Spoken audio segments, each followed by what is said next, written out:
Okay, let me just give you what's the general rule, and this would be valid to all the prophets.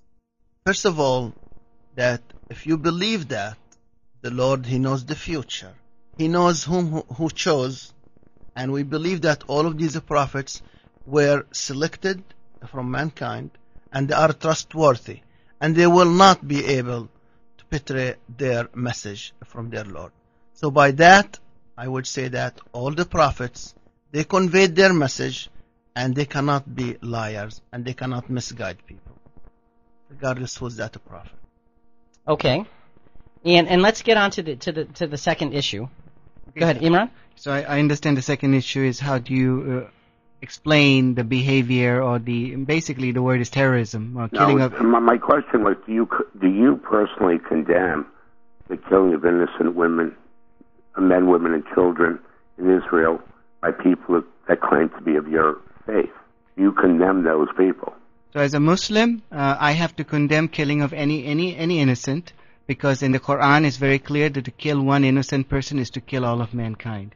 Now with that, I would like to qualify is that why in Israel is it in particular? I condemn killing of innocent people anywhere in the world by anybody, be it Christian, Muslims, or any other faith, be it in Sri Lanka or in Iraq or any place else. So there's nothing that I see as a Muslim or as my own personal perspective as anything that makes it any different of what's happening in Israel. What's right is right, what's wrong is wrong. Well, that we agree on, and I thank you. Well, thank you, Larry, very much for calling in. We appreciate it. Okay. And good questions by Larry, and getting into some difficult issues. But thank you for your clear-cut perspective and response on that. We were talking about the treatment of one another day to day, as neighbors, and obviously this is something that we seem to have a tremendous agreement on. I think that I just want to pause and consider this point, because in the world in which we live, there are, and we had spoken during some of the breaks, there are so many misunderstandings between the different perspectives, and there are too many. And folks, I am sorry to say this, but there are too many. I believe there are too many Christians who do not understand what I believe are the majority of Muslims. You have a few that are fringe, and those I don't even want to enter into conversation with. It's like the few fringe Christians who would have done some horrific things through history. That, to me, is something that just dishonors what you stand for. What we're talking about is you have core values that say, from a Muslim perspective, honor and love your neighbor, whatever their faith may be, because they are human beings and thereby sacred to God or sacred to Allah from your perspective. Am I on the right track with that? Okay. Any other input on the honoring and caring for your neighbor on a regular day-to-day basis? Imran? Yeah, I'd just like to add some perspective. Is that when you cut through the theology, and you say why did God, Allah, send all these prophets? All those prophets were sent to mankind as guidance. Guidance for what? Guidance to be good human beings. So if you're a Christian, or if you're a Jew or a Hindu or a Muslim, but your neighbors hate you because you're mean to them, and if you're doing things and you're doing mischief on earth, but you profess to be a Christian or a Muslim or a Hindu or a Jew, are you being true to the message that your Lord has sent to you? And what good has it done you? Just being ritualistic, but not a good human being. All right, well said, well said. Let's expand a little bit further now, okay? So we agree you ought to be good and kind to all men. Is it, from a Muslim perspective, through your eyes, is it something that's important for you to go out and to make sure, or to give as many people as possible the opportunity to know Islam and to understand it? Where do you see your role and responsibility toward people like me, and others?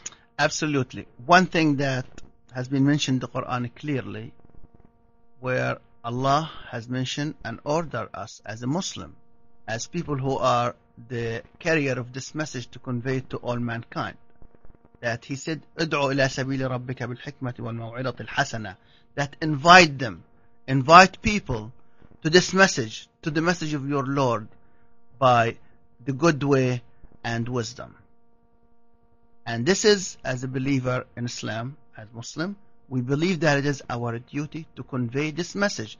There is a difference between enforcing the message and conveying the message. Meaning that, yes, absolutely, as a Muslim, it is your duty to convey this message to people. But you cannot impose it on anybody. Because even if you impose it, remember that we're talking about belief. Belief, the place for belief is your heart, is the heart. And if you think people, by imposing things to them, they're going to believe, you are mistaken. So, yes, it is our duty. Okay, so Imran, anything to add with that? No, in the Quran, as Brother Mahmoud would very, very clearly say, there is a very, very clear verse. There is no compulsion in religion. So in that, but it is also our. What does that mean? There is no compulsion in religion. Okay, I will leave that Okay. interpretation. Okay, and then I'll come back to you. But I wanted to talk about that phrase because you had mentioned that to me a number of times last time we spoke. Compulsion, really, when لا إكراه في الدين, basically the verse says in Arabic, لا إكراه في الدين, meaning that there is no forcing anybody in the religion, meaning that to force your religion on somebody, it is not valid. You cannot force that. Excellent. Okay, excellent. We do have a call. Why don't we take that right now? Welcome to Christian Questions. This is Jonathan and Rick. Who are we speaking with? Yes, I'm calling from Norwich. Yes. I liked the idea of what the guest had to say about the Muslims, but I'm wondering why the Muslim community as a whole has not condemned the action of the radical Muslim people that have done all this damage throughout the Middle East particularly and all over the world. The Muslim community doesn't seem to me to have stepped forward as a community and condemned these actions. Okay, that's a good question. Any quick responses on that? It's a very good question. So first of all, I'd like to thank Richard and Jonathan for giving us this opportunity to come and talk to you because, as you know, there's very few opportunities Muslims have to the media. We do not have access to the media, or when we are portrayed in the media, we are always portrayed in a negative light. All the bad things that happen, not the good ones. And that probably goes not just for Muslims, for anybody these days. But if you, what you just said is not true. It's just because of, if you look at, there are two major Muslim organizations in America. And I speak as an American, that's what I'm speaking. The Islamic Society of North America and Islamic Circle of North America. And if you go to their website, just go to Google and press ISNA or ICNA and look at their what they put on their website as their official position. There's a clear condemnation of all terrorism, of all acts of violence. And so it's just that we do not get the opportunity like this to come and speak as American Muslims or as Muslims in general. So, then, you have given your perspective very clearly here that you do condemn those types of acts of terrorism because they go against the principles of what you believe the Quran to teach you. Nick, let's do the break right now because that's a good transition point. We want to thank the caller from Norwich for calling in at this point. Folks, we are going to be entering our last segment with this very fascinating discussion. Can Muslims and Christians get along? This is Jonathan and Rick with Christian Questions on News Talk 102.3 FM WXLM. We'll be right back.